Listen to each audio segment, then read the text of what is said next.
When Amelia Morgan stepped into the sleek, glass-walled office building that brisk autumn evening, she carried more than just a lovingly packed dinner. She carried hope, excitement, and the gentle stirrings of new life in her belly.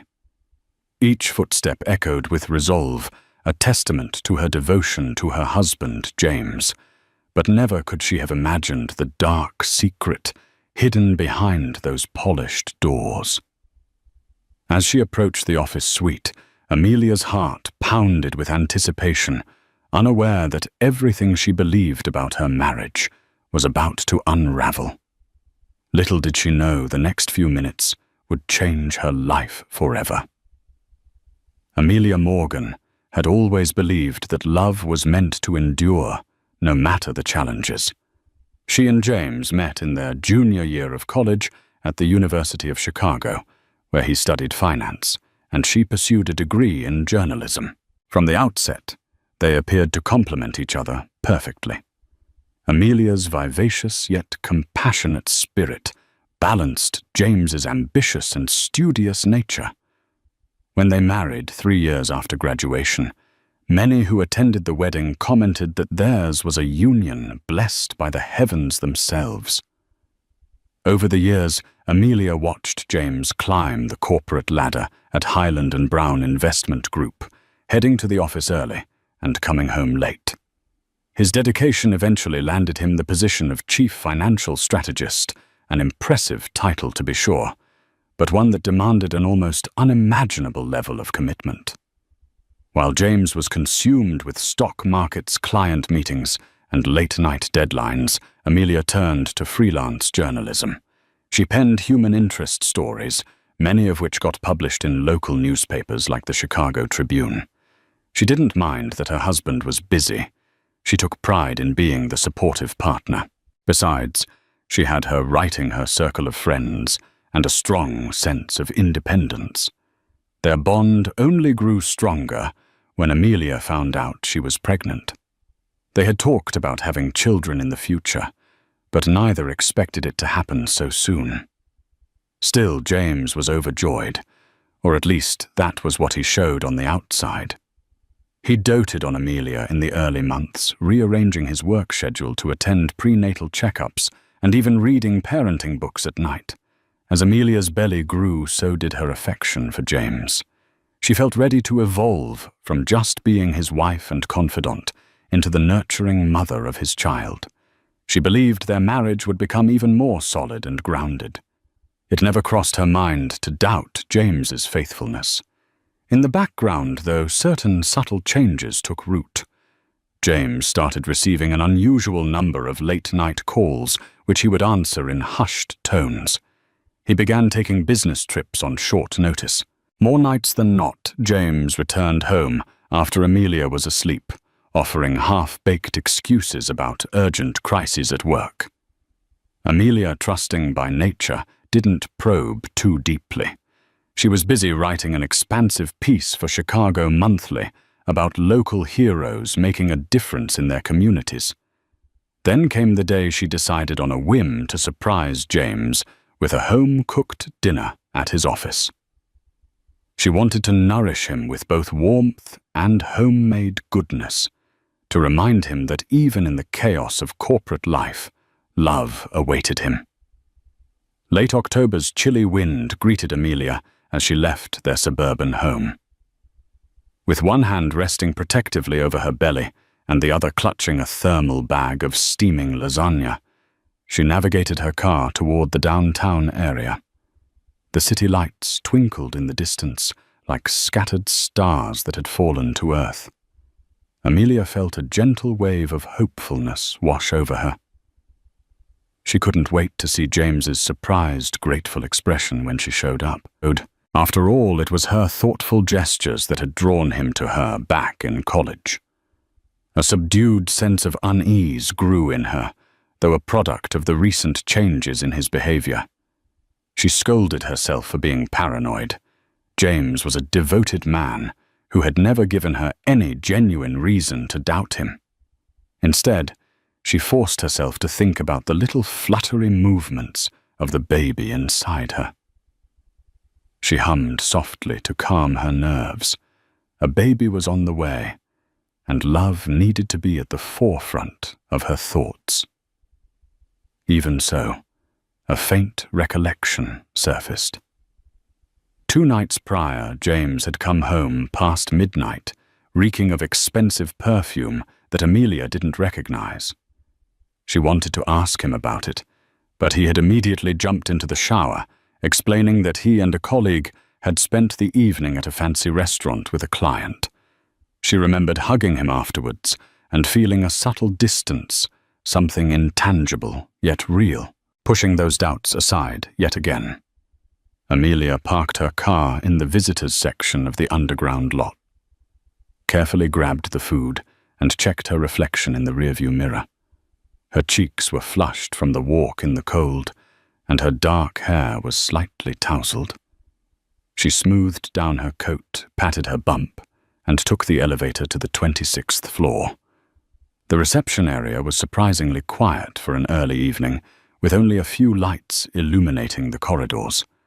A new security guard, a tall, broad-shouldered man named Victor, glanced up and offered Amelia a polite smile when she walked past the lobby's main desk. She recognized him from a few earlier visits, but didn't know him well. He didn't try to stop her. He simply made a note of her arrival in the guest log. Amelia nodded in gratitude and continued noticing that none of James's usual co-workers seemed to be around. Highland and Brown Investment Group occupied 2 floors. The 26th floor housed the open-concept bullpen where mid-level analysts worked. The executive offices, including James's, were located a floor above. It was unusual not to see anyone else still working. Their departmental culture prized late-night research and all-hours deal-making. The hush unsettled her. She wondered if James had told everyone to leave early, or if there was a big off-site function tonight that she wasn't aware of. Perhaps James was all alone grappling with a final project or going over the numbers for a morning presentation. Amelia inhaled and reminded herself, "He's going to be thrilled when he sees you." Adjusting her grip on the thermal bag, Amelia took the elevator to the 27th floor.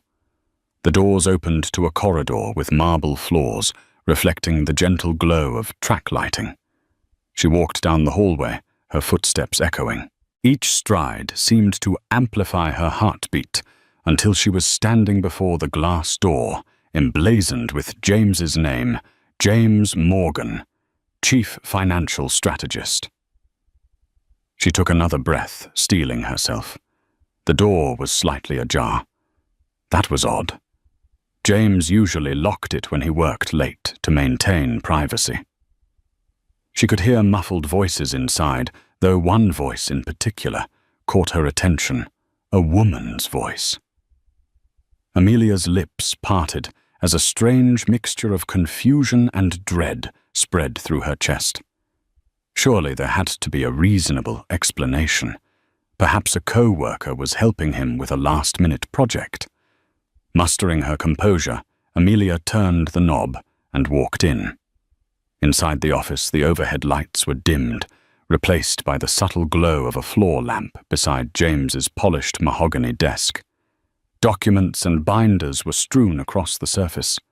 The smell of rose-scented perfume hit Amelia's nostrils. She froze for an instant, her eyes landing on a woman seated in the black leather executive chair.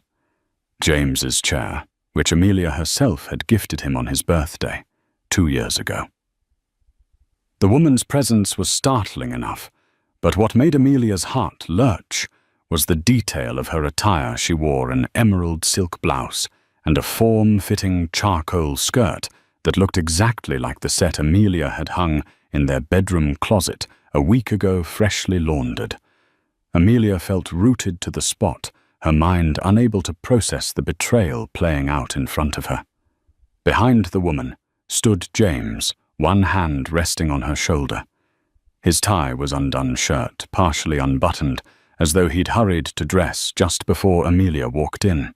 He wore an expression of sheer panic eyes, darting between his pregnant wife and the woman in the chair.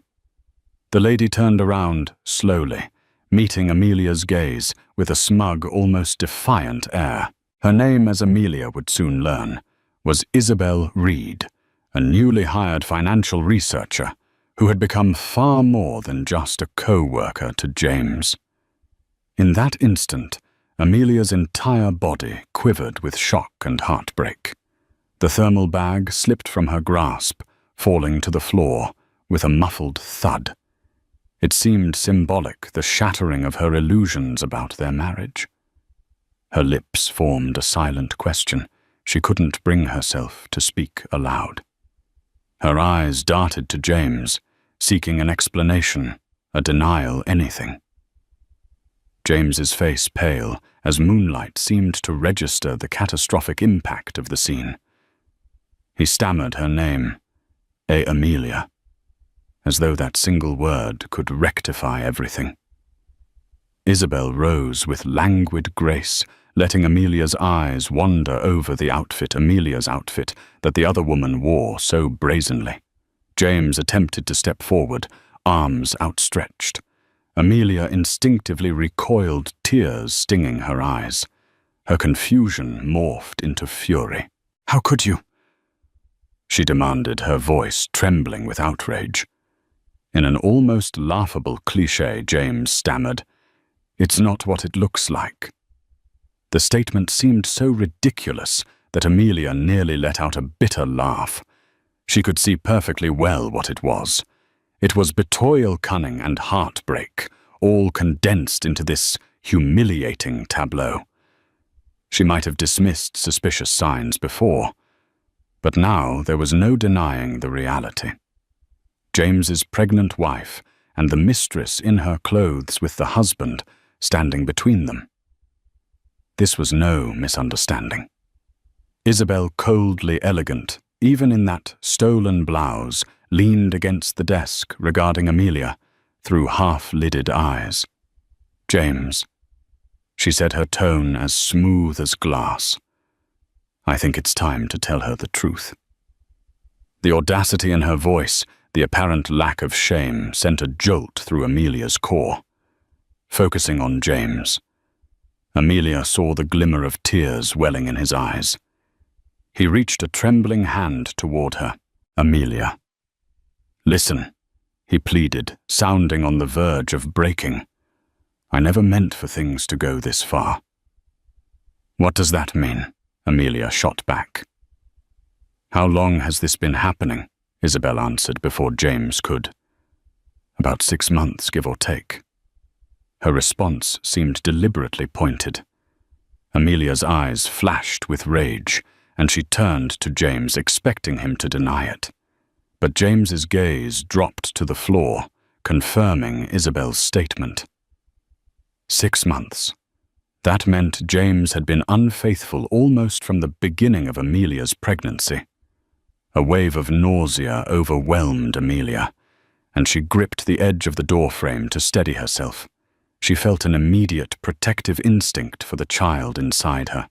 James tried to close the distance between them, voice choking with desperation. "It was just a mistake. We had a couple of late nights at the office, and I was under a lot of stress. Isabel was there for me." He stumbled over his words as though he realized how empty they sounded. Amelia stared in disbelief, tears gathering in her eyes.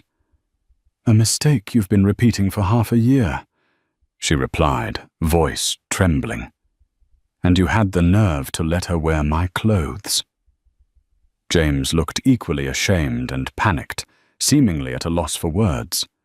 Isabel took it upon herself to speak again. "We didn't think you'd come here. James told me you were busy at home." Isabel's statement dripped with arrogance, as though Amelia's presence was the real inconvenience. At that moment, Amelia's entire body screamed for flight or confrontation. Her heart hammered.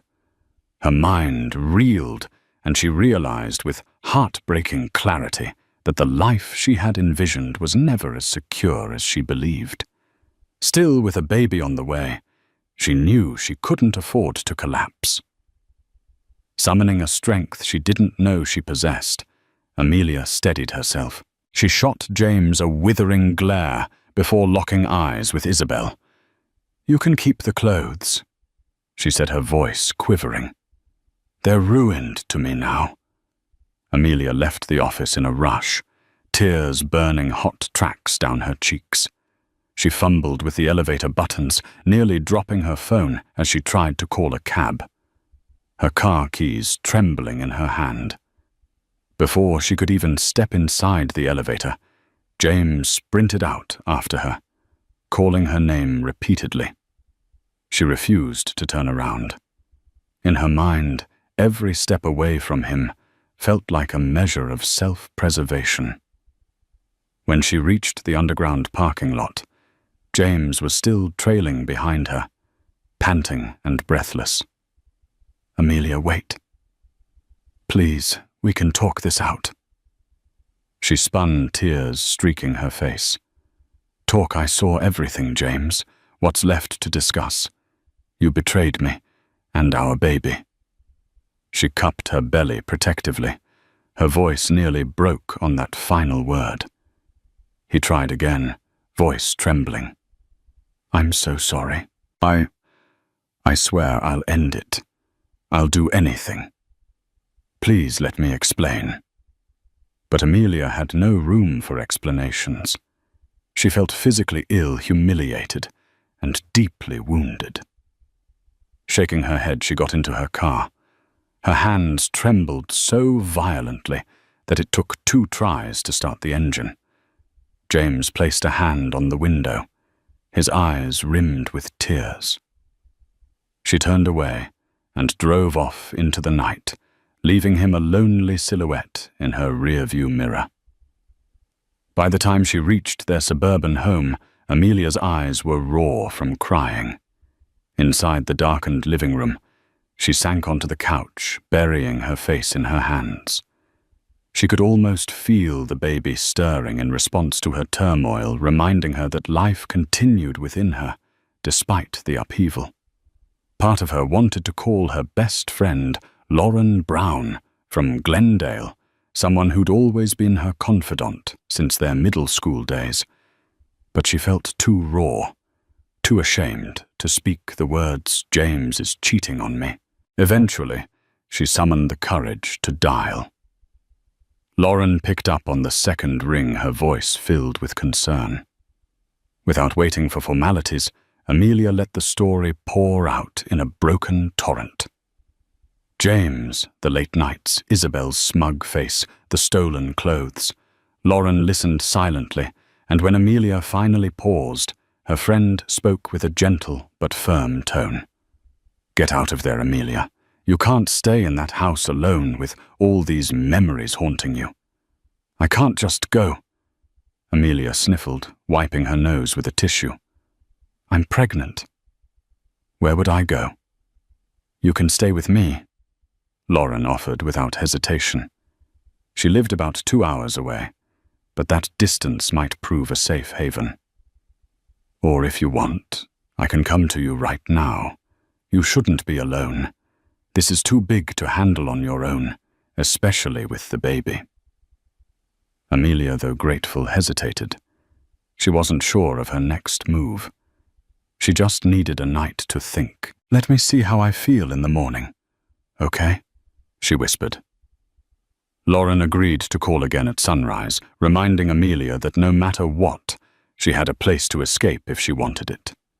Morning arrived all too soon, bringing with it a haze of heartache. A single ray of sunshine pierced through the partially drawn curtains of Amelia's bedroom. She stirred from a restless sleep, her pillow damp with tears. Her phone displayed multiple missed calls and texts, mostly from James. The first few messages were desperate apologies, peppered with declarations of love. Then came voice messages, some tearful, some pleading. Amelia listened to a single voicemail and found it too painful. In it, James's voice cracked as he begged her to come back, insisting that what happened was just a lapse in judgment. She deleted it midway. Lauren called promptly at 8 a.m. to check on her. Amelia's voice was steadier now, but her heart still felt as though it had been ripped in two. She had to decide on a course of action: stay in her marital home and face James' leave for a while to gather her thoughts, or move out entirely. Her phone beeped mid-call, a text from a number she didn't recognize. She glanced at it, and her heart pounded. "This is Isabel. We need to talk. James is just as much to blame as I am. He didn't tell you everything. It's not my fault entirely." Trembling, Amelia ended the call with Lauren. She stared at the text. The nerve of Isabel contacting her directly. Yet the message hinted there was more to the story than Amelia had witnessed last night. Did she even want to hear more? She decided to ignore Isabel for now. Talking to her seemed like the last thing Amelia wanted. James showed up at the house around midday, letting himself in with his key. Amelia was in the kitchen, forcing down a glass of water and some toast to stave off nausea. The moment she heard the door open, her chest tightened. Part of her wanted to bolt upstairs to avoid him, but she steadied herself, deciding to stand her ground. He entered, looking ragged, unshaven eyes bloodshot, his usually neat hair in disarray. "Amelia." He spoke softly. "I'm so sorry." "Don't come near me," she warned, stepping back. The cold fury in her gaze made him stop in his tracks. "I don't want to hear your apologies. You violated my trust, James. You wore me down with excuses and lies. And now I discover you've been cheating for half a year. Why?" He exhaled, shoulders sagging. "I can't make excuses. I messed up badly." He sunk into a kitchen chair, burying his face in his hands. Slowly he lifted his head, tears staining his cheeks. "I never set out to betray you. It happened little by little, one late night at a time. I felt stressed, overwhelmed at work. Isabel appeared as someone who understood, who listened." The tears in Amelia's eyes were replaced by hardened rage. "I listened to you. I was your wife, James. Do you realize the irony? I tried to support you, but you turned to another woman. Now you want me to comfort you because you feel guilty. It's more complicated than that," he mumbled, shaking his head. "You have to understand." "No, I don't." Amelia shouted, her voice echoing across the kitchen.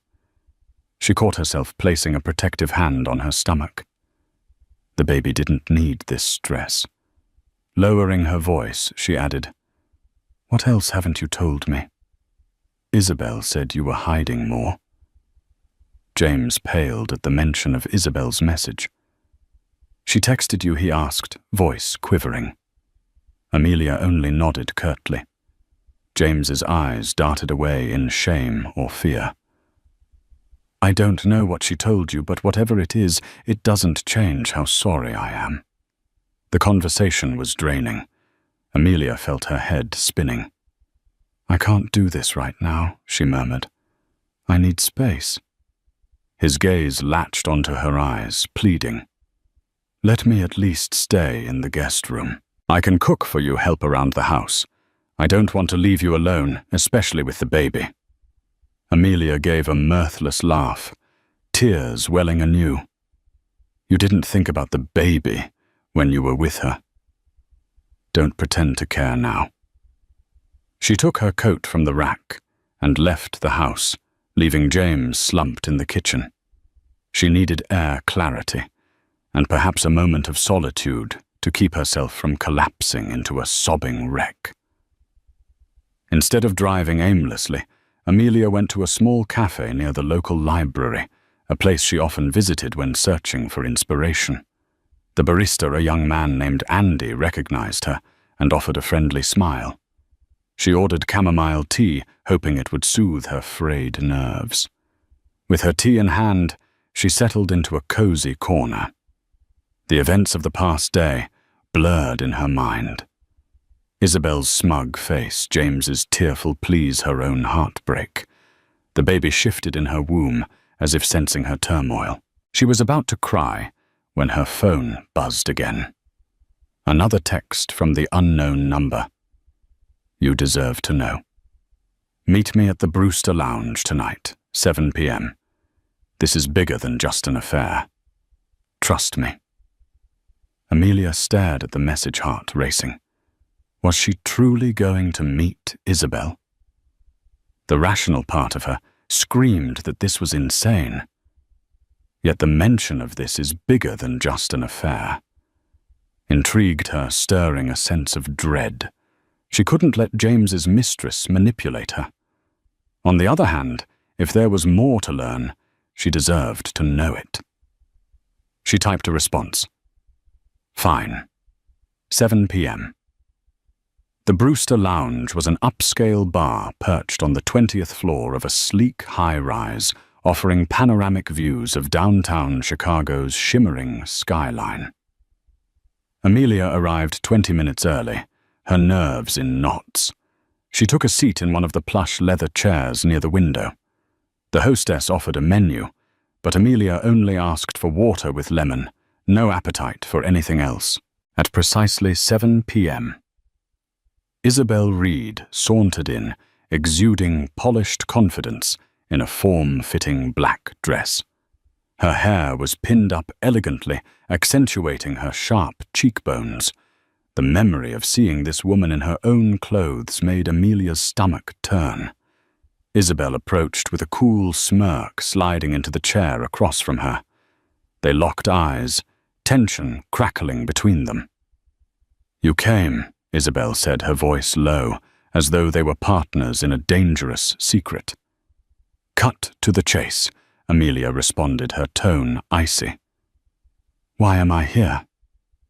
Isabel flagged down a passing waiter, ordering a glass of Chardonnay for herself, before turning back to Amelia. Look, I know I hurt you. I don't expect forgiveness. I want to lay out the facts because there's a lot you don't know about James, some skeletons he's been hiding. Amelia's anger flared, but also her curiosity. She leaned in. I don't believe you. James and I have been together for years. I know everything about him. Isabel sipped her wine, eyes glittering. You know the man he wants you to see. But there's more. Ask him about the Hathaway scandal. Ask him why he really got promoted so quickly at Highland and Brown. Amelia frowned. The Hathaway scandal was a well-known fiasco in Chicago's corporate world, involving a construction magnate named Clint Hathaway, who allegedly bribed city officials. There was also talk of money laundering that had entangled a handful of bankers. Amelia remembered writing a short piece about it for the Chicago Tribune. What does James have to do with that? Isabel raised an eyebrow. Let's just say he helped clean up some tricky financial files to keep certain people out of jail. That's where Highland and Brown recognized his value. He made a few big names owe him favors. The revelation struck Amelia like a jolt. James had never mentioned involvement in the Hathaway scandal. Could Isabel be lying just to drive a wedge deeper? Yet her certainty had an unsettling ring of truth to it. Why should I believe you? Amelia said, voice slightly trembling. Isabel took another languid sip of wine. I have documents, copies of the ones James hid. He never wanted them to see the light of day. But I kept backups, for leverage. Her eyes flicked to Amelia's belly. He's probably not who you think. I'm not saying you owe me anything, but you deserve the entire truth before deciding what to do about your marriage. If you want the files, I can give them to you. A nauseous wave washed over Amelia. She swallowed hard, remembering James's panic and the nights he claimed to work so late at the office. The puzzle pieces were forming a darker picture of the man she loved. She stared at Isabel, who seemed to relish her power in this moment. "Why do you care if I know all of this? What's your angle?" Isabel's expression softened slightly. "James told me he'd leave you, but he never did. Then I found out you were pregnant, and he kept insisting it was a complication. I realized he wasn't going to fulfill his promises, so I want to burn down the fantasy he's living. If I can't have him, maybe I'll ruin him." Amelia felt revulsion for this woman, but also a grim fascination. This was more than a simple affair.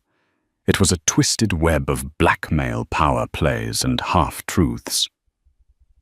Suddenly, the baby kicked, as if urging Amelia to leave this toxic environment. "Send me the documents," Amelia finally said, not bothering to hide her disgust. She jotted down a burner email address she sometimes used for investigative journalism. "Use this." Isabel smirked carefully, pocketing the slip of paper. "By morning, you'll have them." She stood and smoothed her dress. "Just remember, James is a master at deception.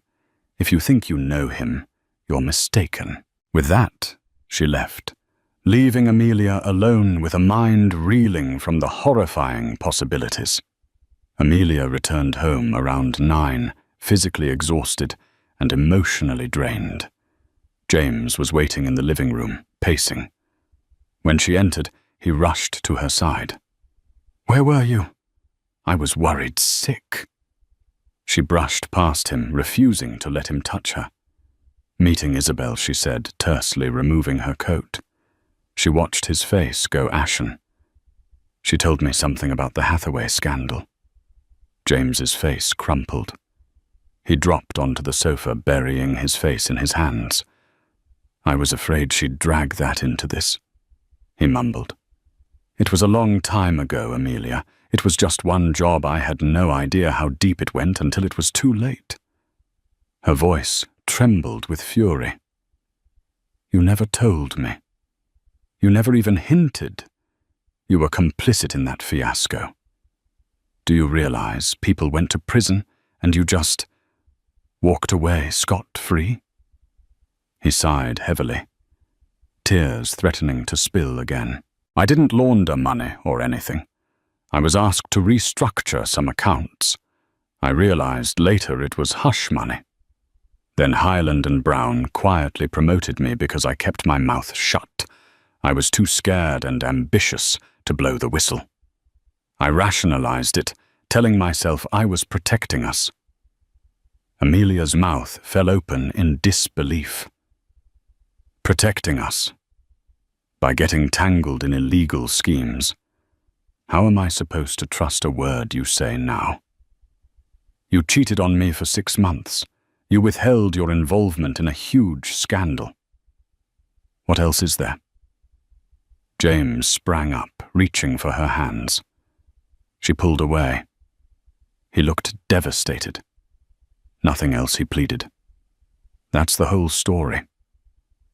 She narrowed her eyes, remembering Isabel's warning that James was a master of deception. "I want you out," she said, her voice cold. "I need time to figure out what to do next. But I can't do it with you here lying to my face." James shook his head, panic lighting his eyes. "I won't leave you alone. You're pregnant. I want to be here for you. Now you want to be here." She scoffed. "Were you thinking about being there when you had your mistress draped in my clothes? Don't talk to me about caring. You lost that privilege. Take a hotel for a few nights. I'll let you know when or if you can come back."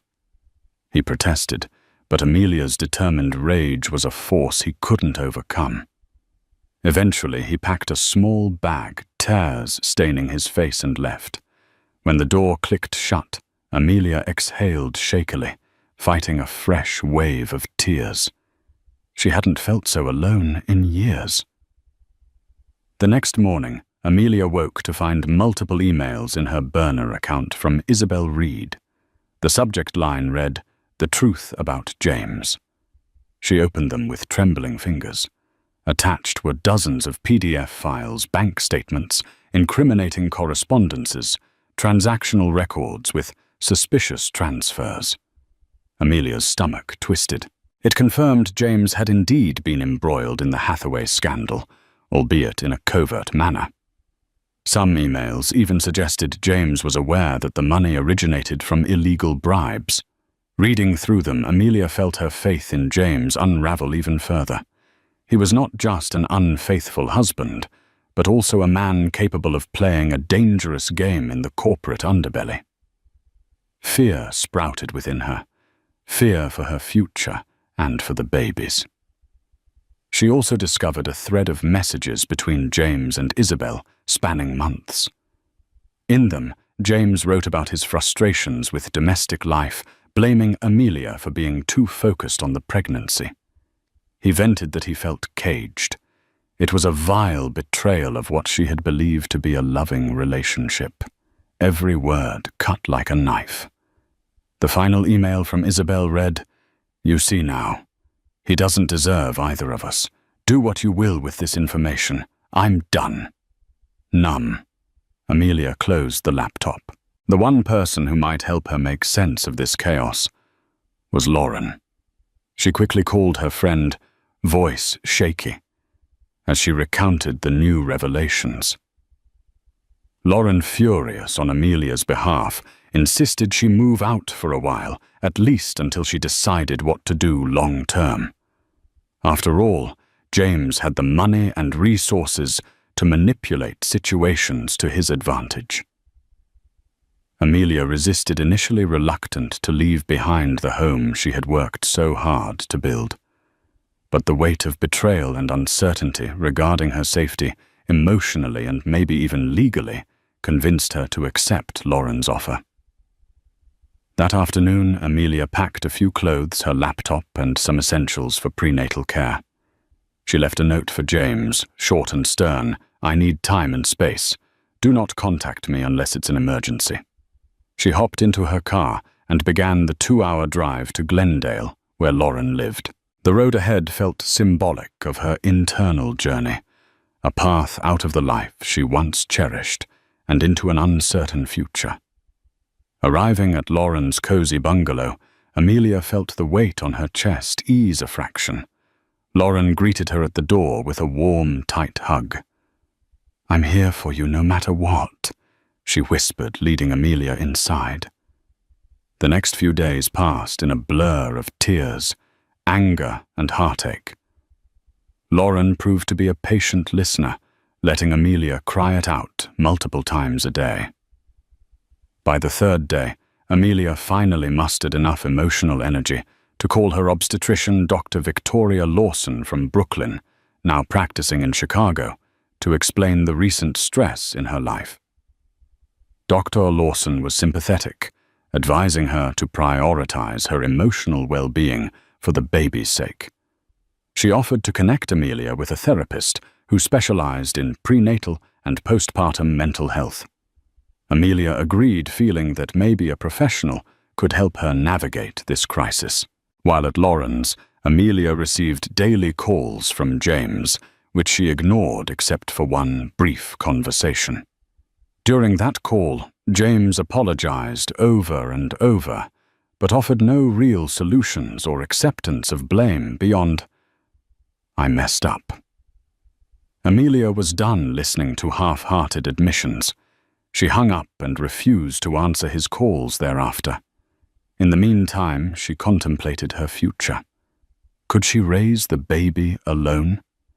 Did she have the financial means to do so, considering that James was the primary breadwinner? As a freelance journalist, Amelia had some savings, but it wasn't substantial. She reached out to her older brother, Kyle Donovan, a private accountant in Minneapolis, for advice. After hearing the story, Kyle recommended a good divorce attorney if it came to that. He also cautioned her about the potential legal fallout from James's ties to the Hathaway scandal. If James's part in it is exposed, it might affect your assets and finances too, Kyle warned. Amelia felt her world tilt further. Should she keep quiet and try to preserve James's job for the sake of child support? Or should she blow the whistle to free herself from complicity in his crimes? Each option felt morally and practically complex. About a week into her stay at Lauren's, Amelia got a knock on the door. Lauren opened it to find James on the porch, a disheveled wreck. Despite Amelia's explicit instructions, he had tracked her down. "I just need to see her," James' pleaded voice cracking. Lauren, arms crossed, stated icily, "She doesn't want to talk to you." She began to close the door, but Amelia appeared behind her friend, recognizing that she couldn't avoid James forever. Stepping onto the porch, she quietly asked Lauren to give them a moment alone. Lauren shot her a concerned look, but reluctantly complied, leaving them on the doorstep. James looked at Amelia with sorrow-filled eyes. "I've been going crazy without you," he confessed. "I miss you and I'm terrified I've lost you for good." She stared at him, unsure if she felt pity, anger, or a complicated mixture of both. "I told you not to come," she said, softly but firmly. "I had to," he insisted, voice trembling. "I want to come clean, fully. Please, Amelia, give me a chance to explain everything." Amelia sighed. A part of her hated him. Yet another part remembered the early days of their love, the kind, thoughtful man he once seemed to be. She gestured toward a bench on the porch, and they sat down, a rigid distance between them. Haltingly, James confessed to how his affair with Isabel began. He admitted the relationship was initially physical, but soon became entangled in corporate secrets and blackmail. Isabel discovered the Hathaway documents, threatening to expose him if he didn't continue seeing her. Rather than risk losing his career and going to prison, James felt trapped, though. Amelia wondered if it was just an excuse. He recounted multiple near breakups with Isabel, but she always pulled him back with a new threat. At some point, the lines blurred between blackmail and genuine attraction, and he found himself seeking her company for comfort. Amelia listened in stunned silence. She clenched her fists, nails digging into her palms.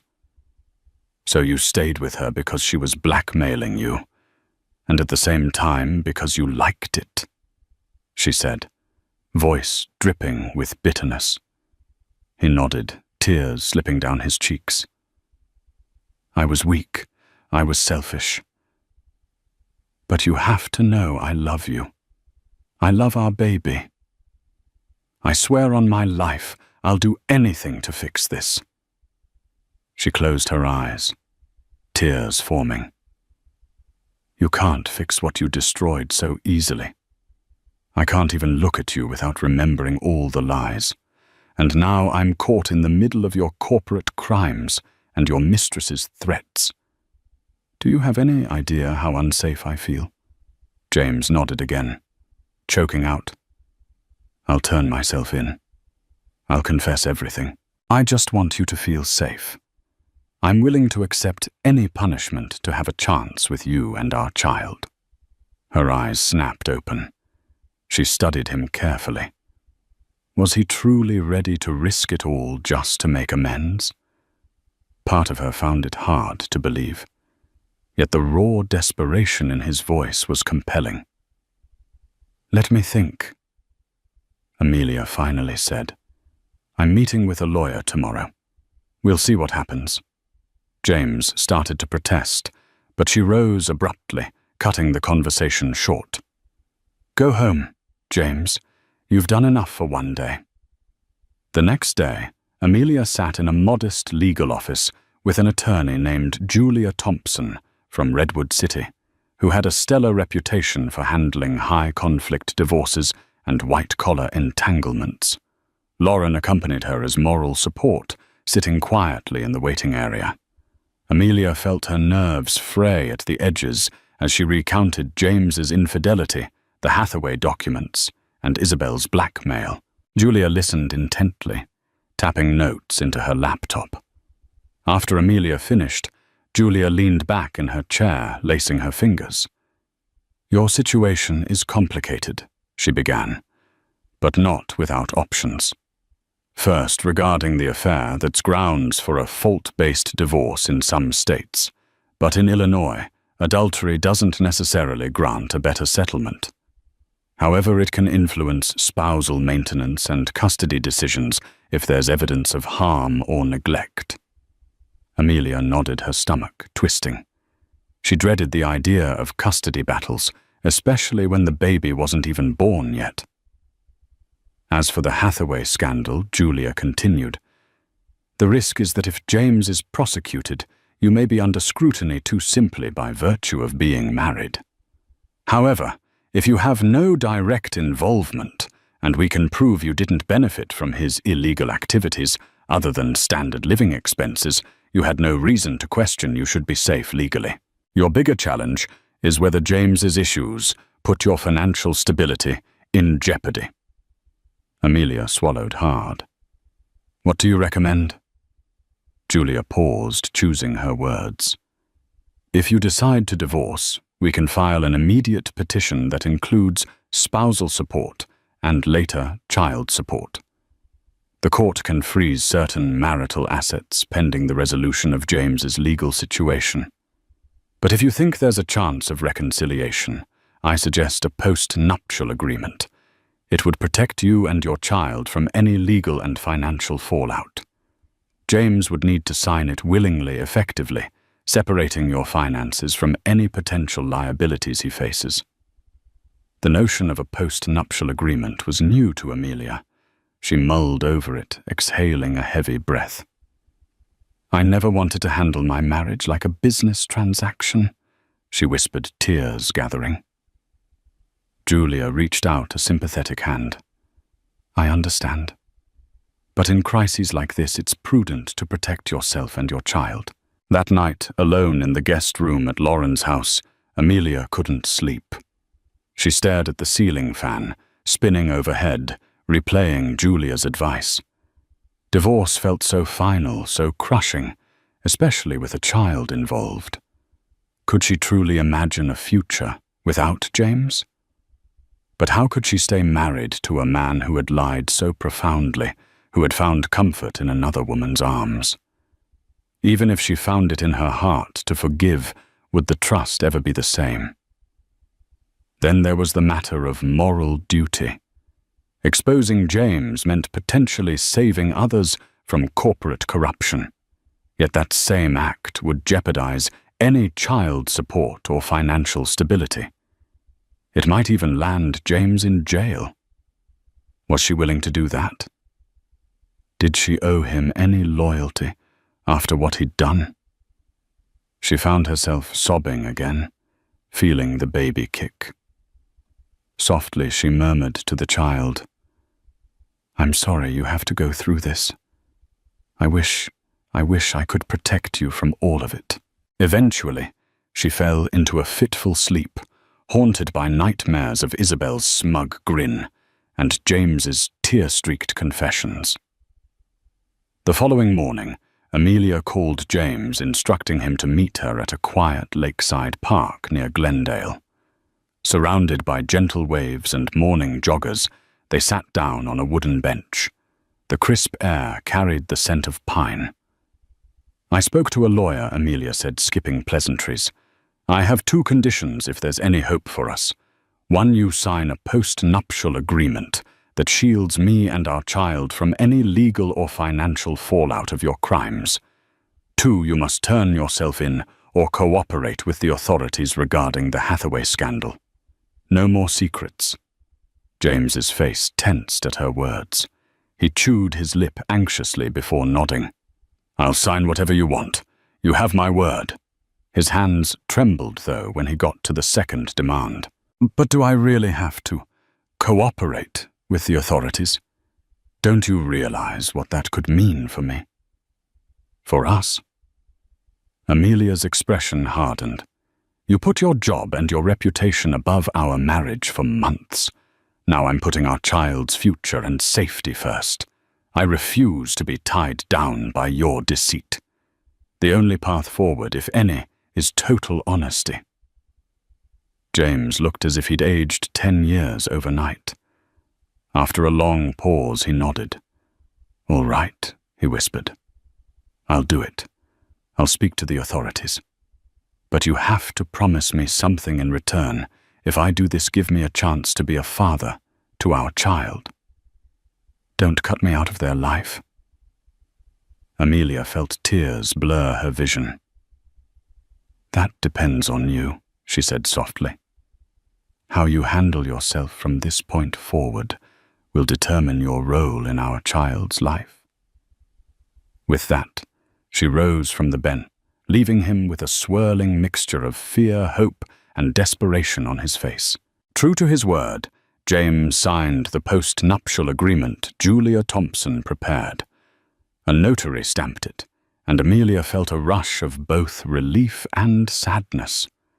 This was not how she ever imagined her marriage evolving, fortified by legal walls that separated her future from her husband's potential downfall. Within days, James arranged a confidential meeting with a federal investigator. Under counsel from his own attorney, James confessed his role in the Hathaway scandal. He provided the incriminating documents he had, though Isabel's additional files had already been stealthily uploaded onto a secure server at a news outlet. Amelia, having a journalist's instinct, had forwarded them anonymously to a contact at the Chicago Tribune, just in case James backtracked. James's confession triggered a quiet but intense investigation. Amelia was questioned briefly, but her minor involvement was deemed non-criminal. She felt relief tinged with heartbreak as she watched James step onto a precarious legal path that could end with his arrest. Weeks turned into months as the investigation churned on. Amelia remained with Lauren, although she occasionally allowed James to accompany her to doctor's appointments. She couldn't deny the child deserved a father. Moreover, James appeared contrite and determined to be present for the pregnancy. His legal case remained in limbo. He was out on bond, awaiting potential charges or a plea deal. Publicly, Highland and Brown placed him on administrative leave. Privately, they prepared to distance themselves from him if charges were filed. Despite the chaos, the day of Amelia's delivery arrived in a swirl of contractions and hospital corridors. James was there, racked with anxiety, but quietly supportive. Lauren stood by, too, holding Amelia's hand. After an arduous labor, Amelia gave birth to a healthy baby boy she named Oliver Morgan. The rush of maternal love overcame her tears streaming down her face as she held Oliver's tiny form against her chest. James hovered nearby, tears filling his eyes. For a moment, all the betrayal and secrets receded, replaced by the profound miracle of new life. Amelia watched him gently stroke the baby's cheek. She saw real love in his gaze, a tenderness that momentarily eclipsed her anger. Yet reality was never far behind. Over the next days, while Amelia recovered at Lauren's place with Oliver, James faced an onslaught of legal proceedings.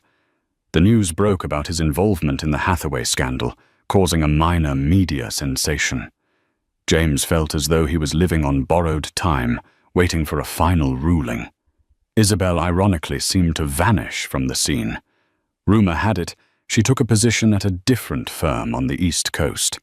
The baby steps James took toward redemption were overshadowed by the looming threat of prison. 3 months after Oliver's birth, James reached a plea bargain with the authorities. His cooperation led to the exposure of bigger players in the scandal, and in exchange, James received a reduced sentence of supervised probation and substantial financial penalties.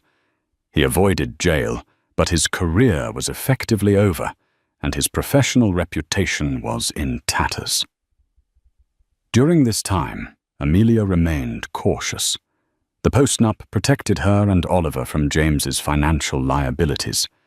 She let James see the baby regularly, but she declined to move back in with him.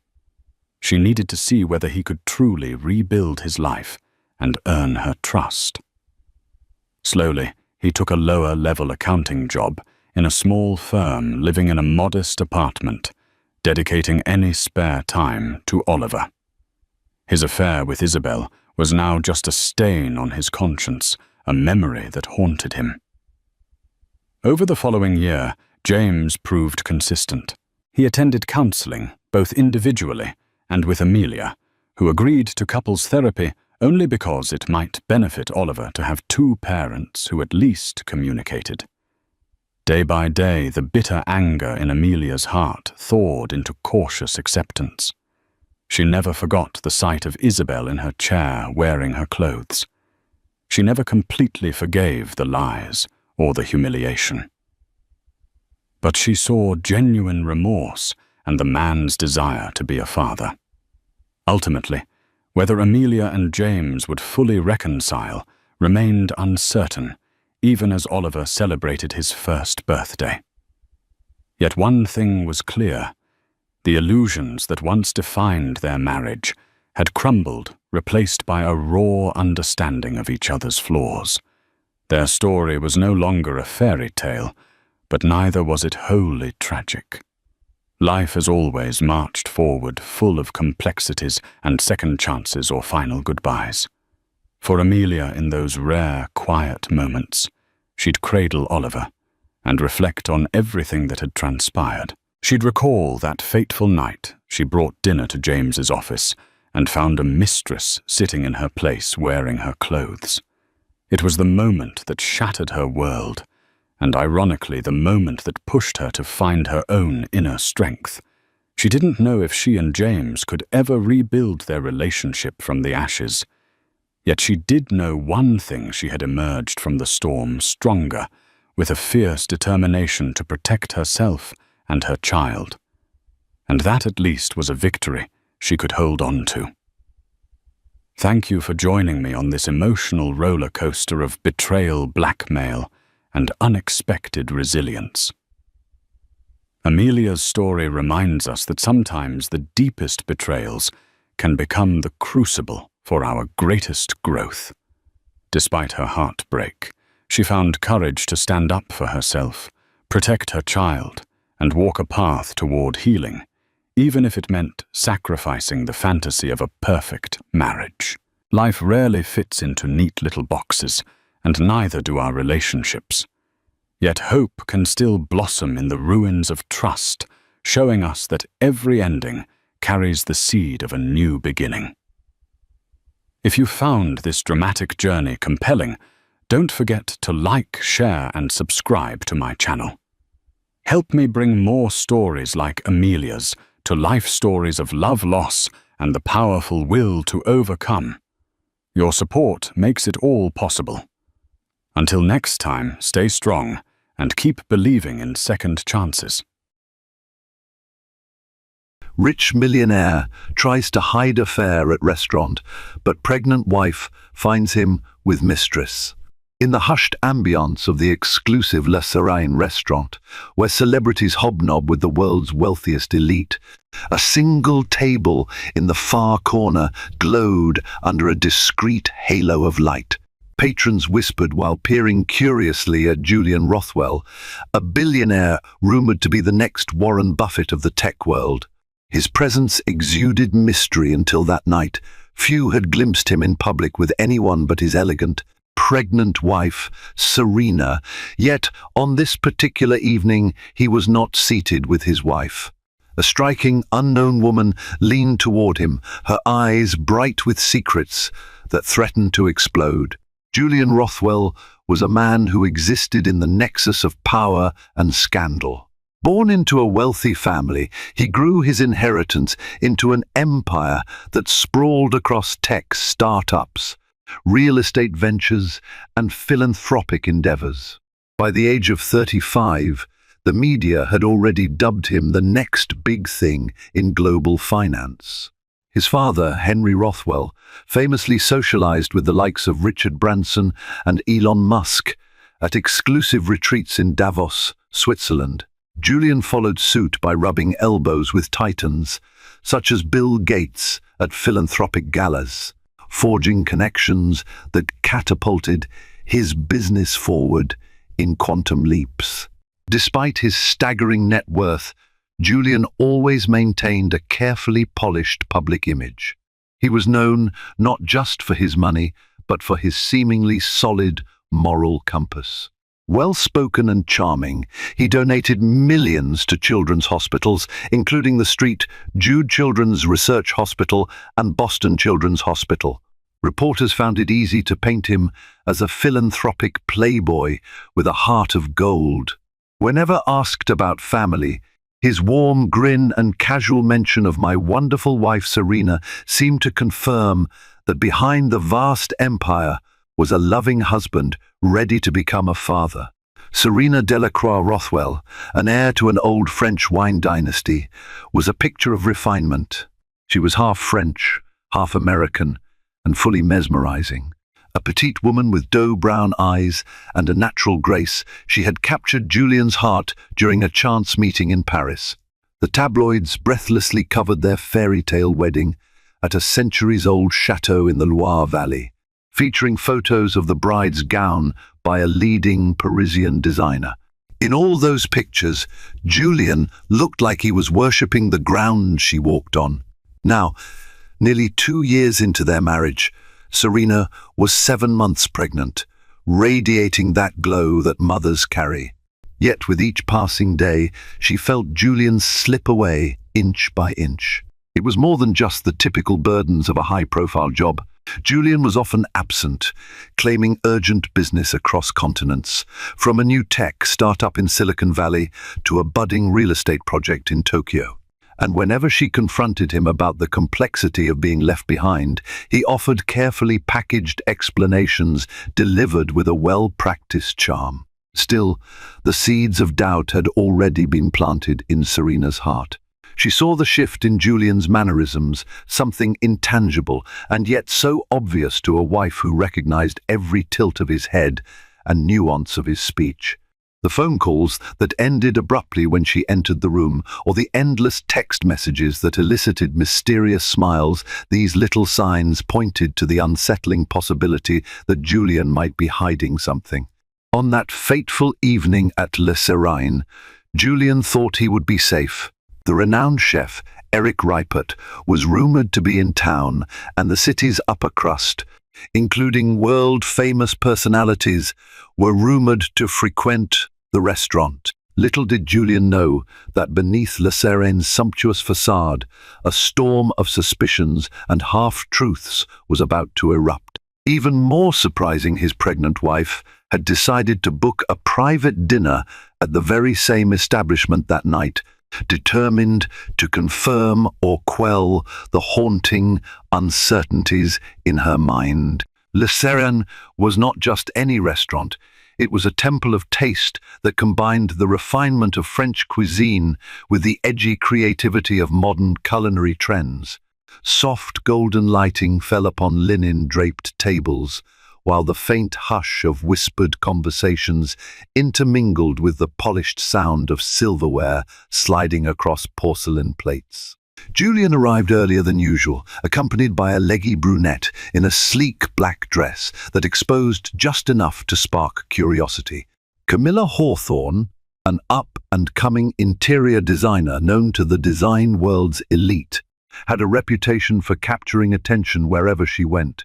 She was an unexpected fixture at the side of a married man whose pristine public reputation was built around loyalty and integrity. For months, Camilla had been riding high on the wave of her successes, a contract to redesign the lobbies of Julian's luxury hotels, followed by invitations to soirees and philanthropic events in which the Rothwell brand was a sponsor. Rumors swirled that Julian had personally recommended her to certain industry bigwigs, ensuring her career soared. That night, the hush-hush arrangement was to discuss design expansions for the new resorts, or so the official story went.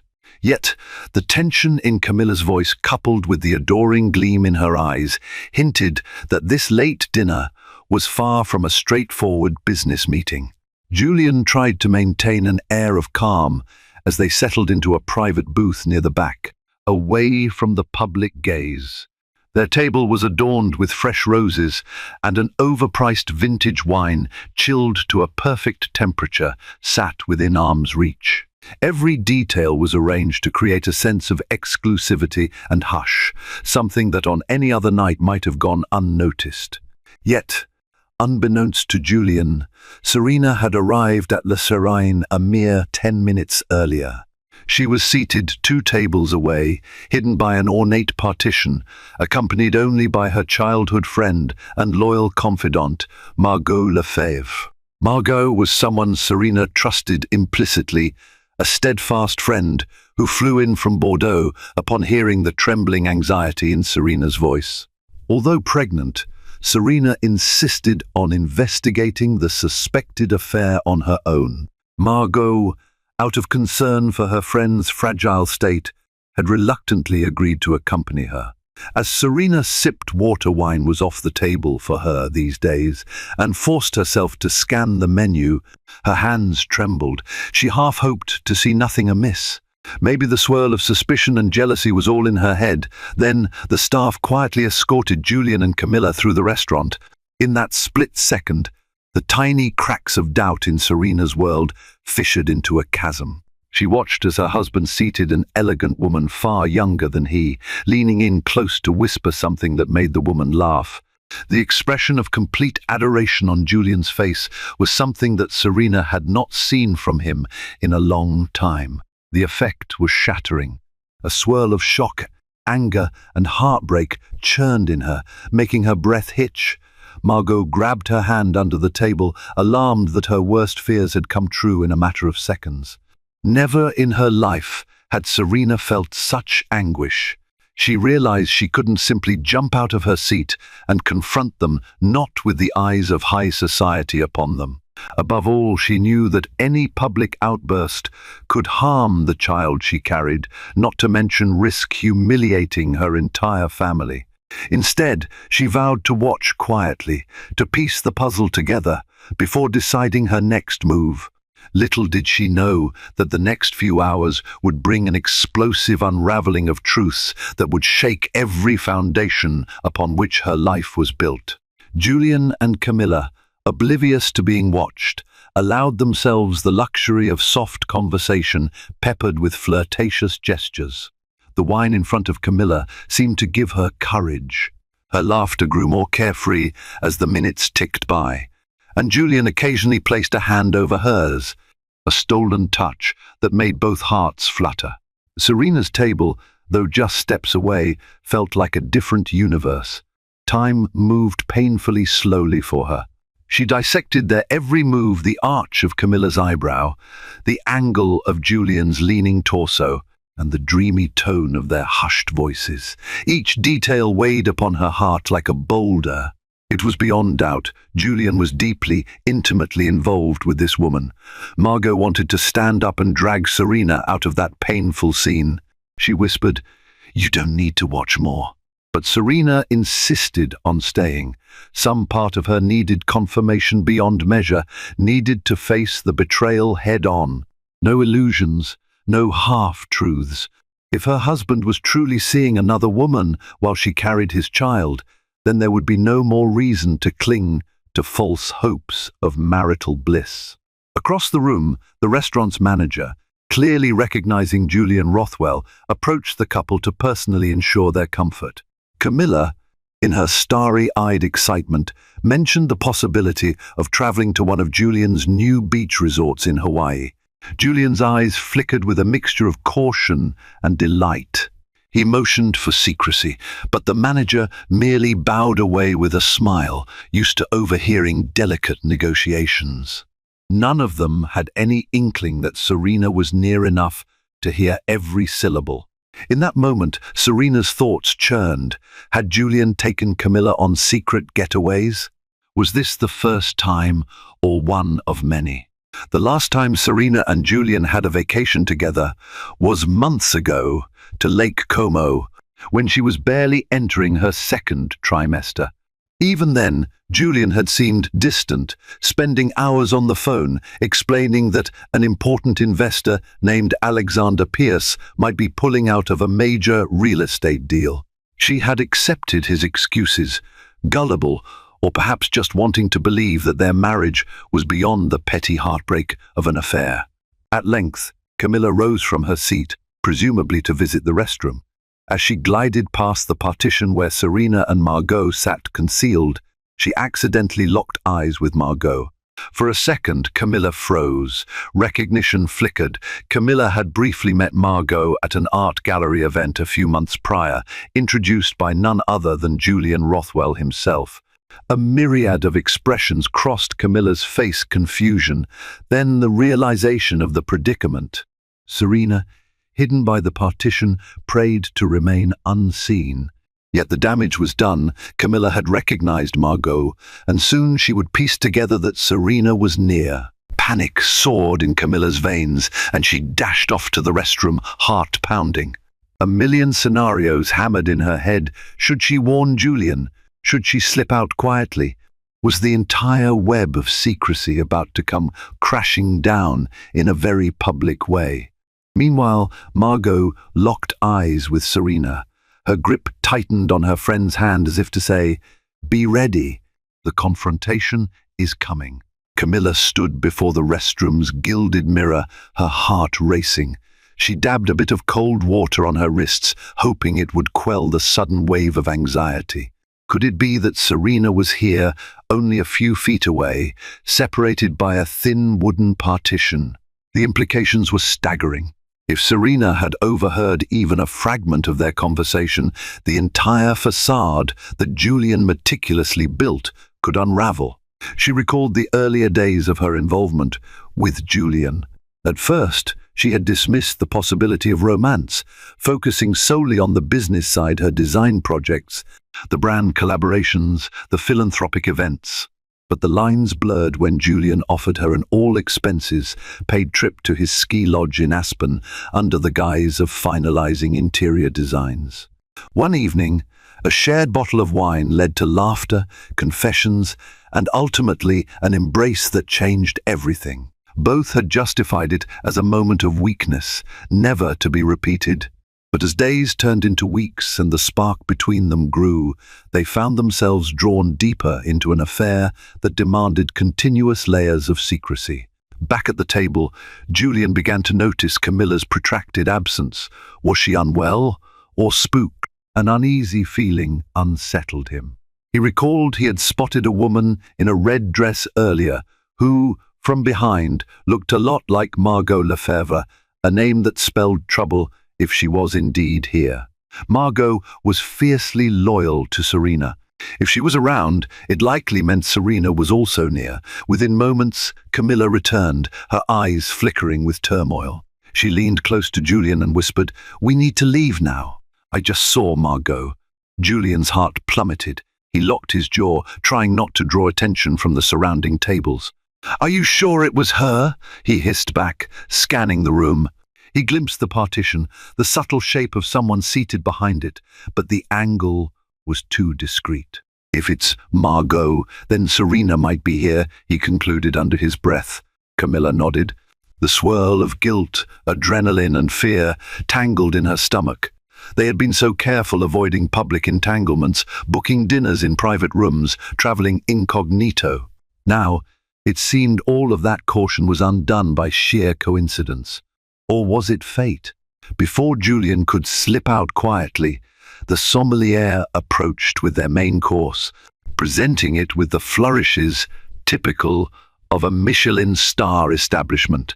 To leave abruptly would draw instant attention, especially from the staff accustomed to pampering elite clients. Julian, always measured, forced a smile, thanked the sommelier, and swiftly apologized to Camilla, Let's at least pretend to eat. We can't storm out. Across the restaurant, Serena's chest tightened. The hush that enveloped Julian and Camilla felt like a vacuum, pulling her deeper into heartbreak. She recognized Julian's mannerisms, his subtle glances around the room, the twitch in his jaw that always gave him away when he was nervous. No matter how calmly he tried to handle the situation, she could sense his alarm. Margot whispered, "This is your last chance to leave quietly. Are you sure you want to do this?" Serena looked at her friend, tears threatening to break free. She shook her head. "I'm going to confront him. I won't let them slip away. Not after this." The finality in her tone was chilling. She might have tolerated half-hidden truths, but seeing the betrayal with her own eyes emboldened her to demand an explanation. The tension in the air was about to escalate into a confrontation that neither Julian nor Camilla could so easily dodge. Slowly, Serena stood from her seat. The trembling in her legs was overshadowed by the raging storm inside her. She placed a protective hand over her belly, acutely aware of the child she carried, an innocent life entangled in this emotional battlefield. Margot rose as well, poised to offer support if needed. Time seemed to slow as Serena walked around the partition, revealing her presence to Julian and Camilla. Her eyes were glassy with tears, her posture unyielding. Julian looked up mid-sentence, and his face drained of color at the sight of his pregnant wife standing before him. "Serena," he blurted, rising halfway from his chair. The single word carried shock, guilt, and 1,000 unspoken apologies. Camilla's eyes widened, her hand flying to her mouth as if to stifle a gasp. Nearby diners, sensing a sudden tension, turned to observe. Some recognized Julian's face from magazine covers. Others, aware of his philanthropic glamour, watched with mounting curiosity. Serena tried to speak, but at first, no words emerged.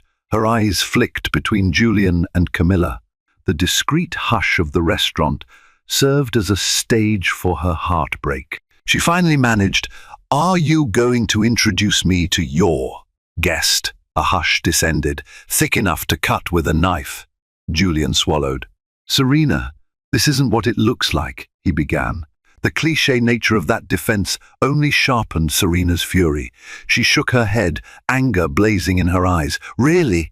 Because from where I was sitting, it looks exactly like you're having a cozy dinner with your mistress," she snapped, voice low but laced with venom.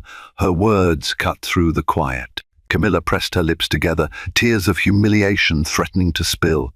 She fidgeted with her napkin, her composure crumbling. Julian's mind whirled, scanning the room for a graceful exit strategy. "Let's talk about this somewhere private," he insisted. He reached out to grab Serena's arm, but she jerked it away. The movement unsettled her balance, and for a split second she feared for the safety of her unborn child. Margot stepped forward protectively, glaring at Julian. "Don't you dare," she hissed. She had always disliked him, despite his outward charm, and now her suspicions of his character were confirmed. The onlookers, including a couple of recognized faces from the city's social elite, gawked. Whispers spread from table to table. Camera phones were subtly angled, capturing the drama. Even the discreet staff began to panic, unsure how to contain a scandal involving one of their most prominent patrons. Summoning her courage, Serena found her voice. "I deserve an explanation." "Why, Julian? I gave up everything to be with you, my old life in France, my sense of independence. And now I'm carrying your child." Her voice quivered, but the determination remained. "Why would you do this to us?" Julian's eyes filled with regret. He glanced at Camilla, then back at Serena. The illusions he had woven of being the devoted husband, the philanthropic icon, and the unstoppable business mogul were unraveling in real time in front of an audience. Unable to meet Serena's gaze, he mumbled, "It's complicated, complicated," Serena repeated, letting the word hang in the air. She sniffed, fighting tears.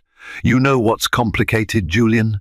Being pregnant, Alone, thinking your husband is just busy, and then finding out there's another woman. That's complicated. Camilla finally spoke, her voice trembling. "Serena, I'm so sorry." "I never meant." Serena cut her off with a glare. "Save it," she spat. "You both made your choices." The raw pain in Serena's voice resonated, causing even some jaded onlookers to feel pangs of sympathy. Julian sensed the situation spiraling beyond control. He pleaded, "Let's go outside.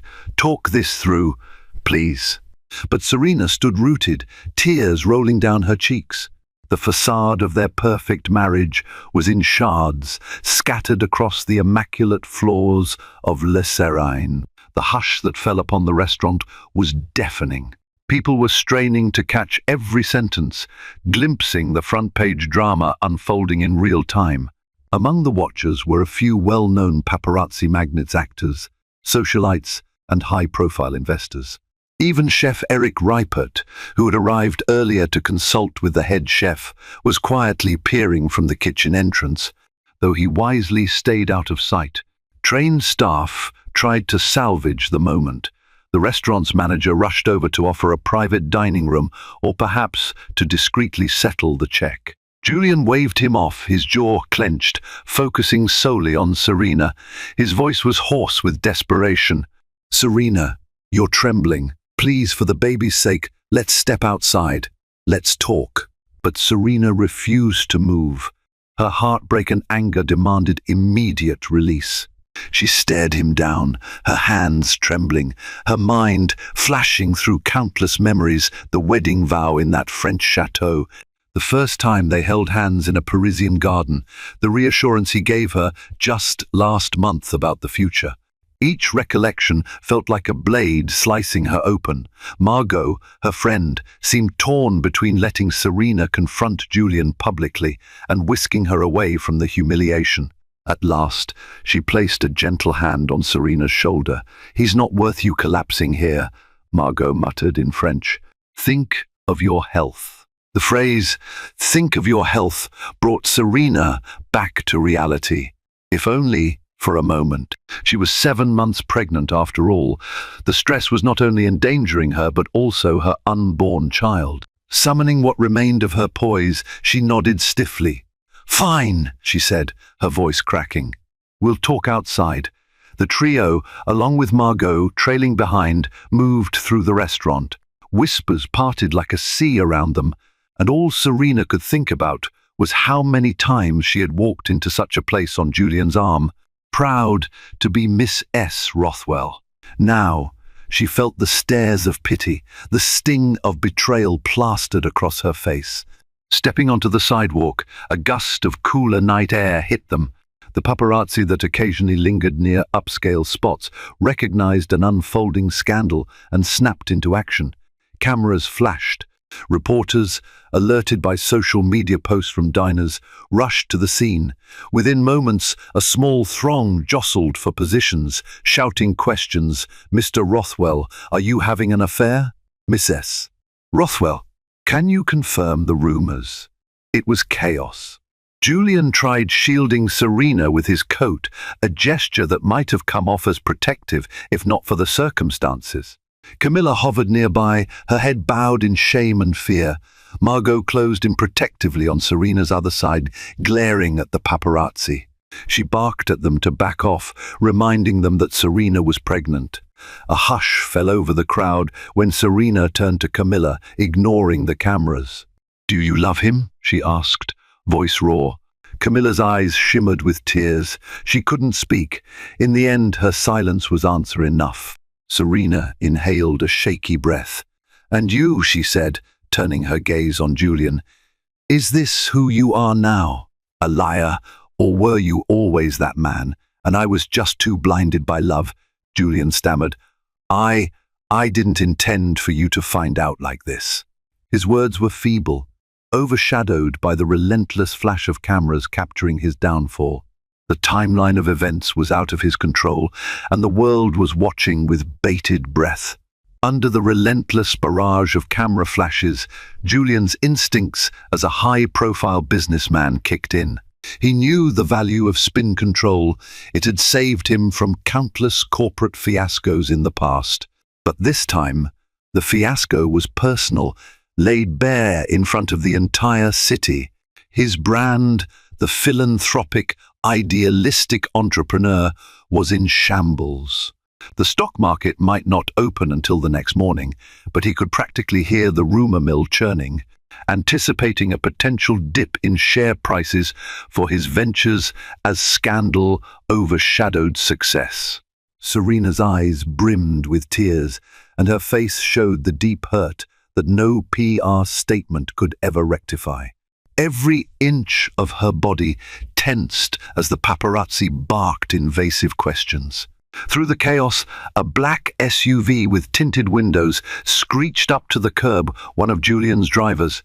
Presumably alerted by the restaurant staff about the commotion, Margot tugged on Serena's arm. "Let's go," she urged, shooting a withering glare at Julian. "You've caused enough pain tonight." Before Julian could protest, Margot led Serena to the waiting SUV.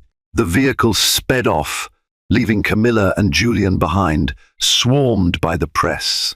Realizing the precariousness of the situation, Julian hastily ushered Camilla into another car that arrived a moment later. "We need to get you out of here," he muttered, ignoring her tear-streaked face.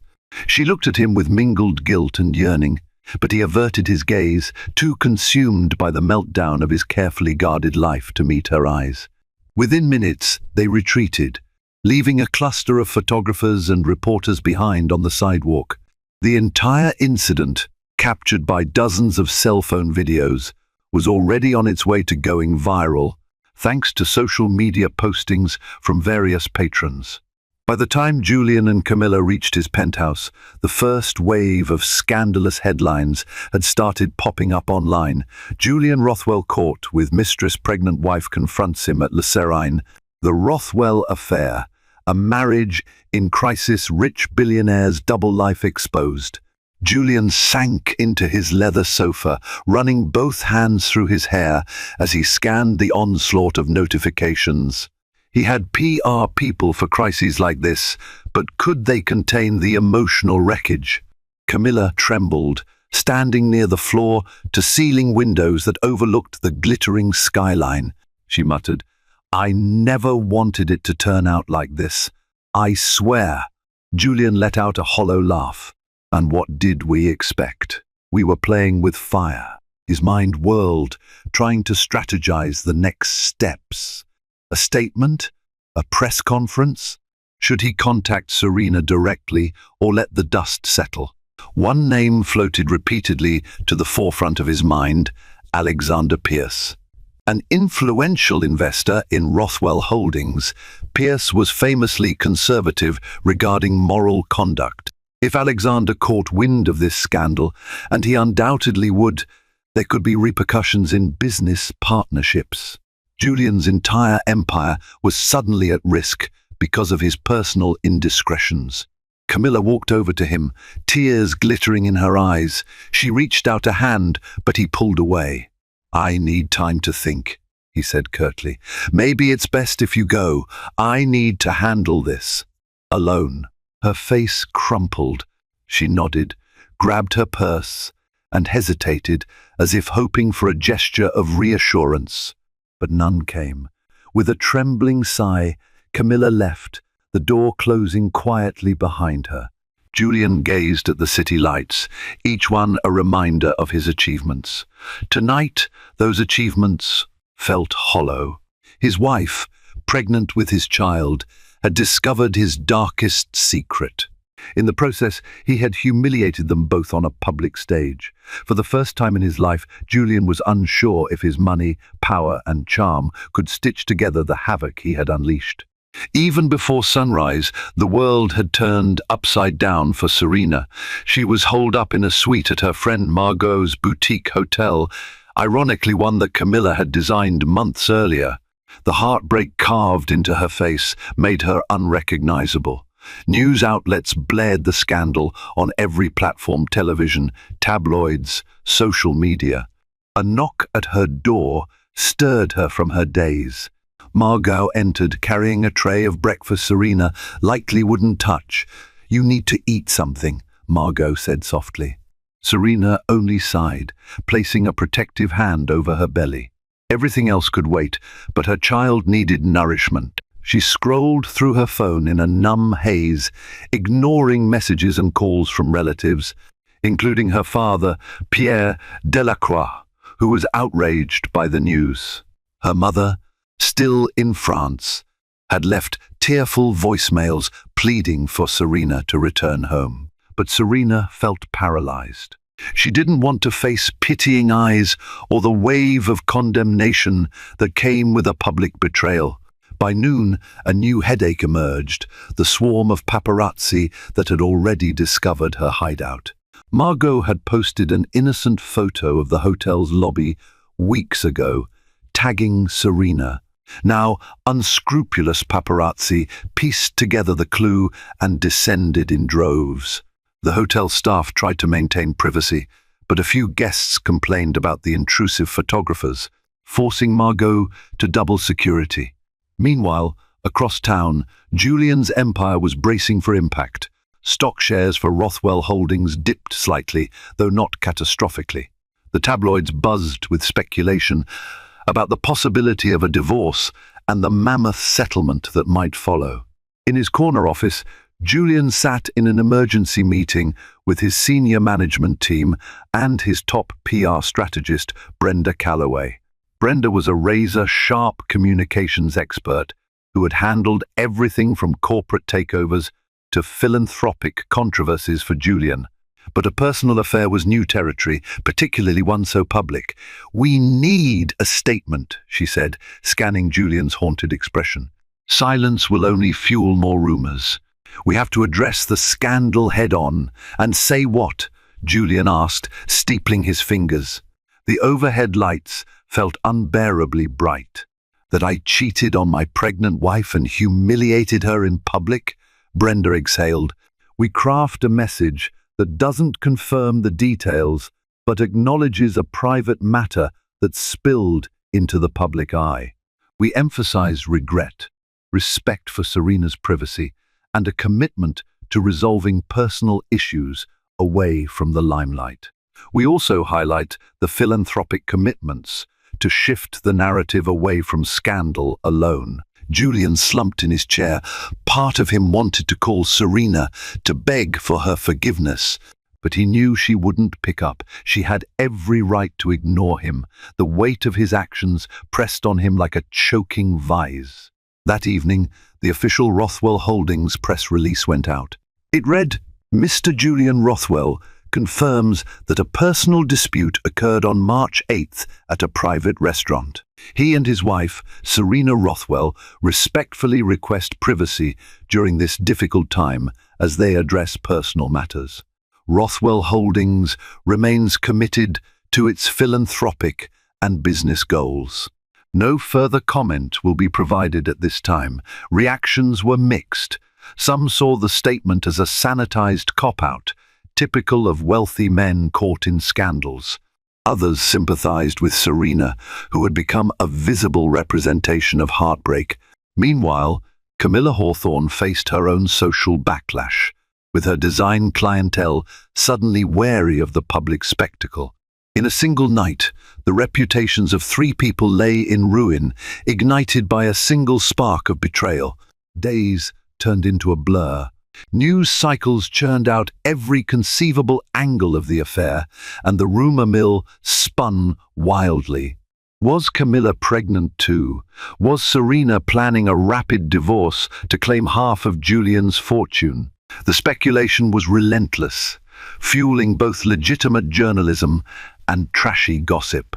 Within the Rothwell Holdings boardrooms, tension rose as Alexander Pierce's representatives demanded an internal review of the scandal's impact. Serena, meanwhile, remained cloistered at Margot's hotel suite, her emotional state fragile. She alternated between tearful breakdowns and moments of cold determination. Every time she felt the baby move, she whispered promises of protection. It was no longer just about Julian's betrayal. It was about safeguarding her unborn child from the chaos. Margot tried to coax her friend into confiding in family or at least returning to her own residence to avoid the paparazzi. Serena, they're not going to leave. They're camped outside the hotel. Maybe we should leave town or even the country? She hinted at taking Serena back to the Delacroix family estate in Bordeaux, far from the prying American press. But Serena refused, her eyes flaring with a quiet resolve. I'm not going to hide. I did nothing wrong. At the same time, Julian grew more desperate to speak with her. He called, texted, and even left notes with the hotel concierge, all of which went ignored. Guilt and regret gnawed at him.